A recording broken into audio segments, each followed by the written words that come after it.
In this video, I'm going to show you how to enable Google Photos backup. So if this video did helpful, please thumbs up and subscribe my channel. So let's show you from beginning.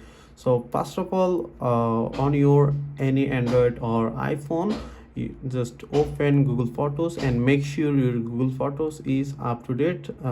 For Android, just searching for photos, just photos, and make sure your Google Photos is up to date. Then you can open it here or just go to your app drawer, then open Google Photos and make sure your Google Photos is logged with your Gmail. Then tap on profile icon. As you can see, after your profile name or Gmail, then here is backup options. Currently backup is turn it off. Just tap on here and here showing backup is off.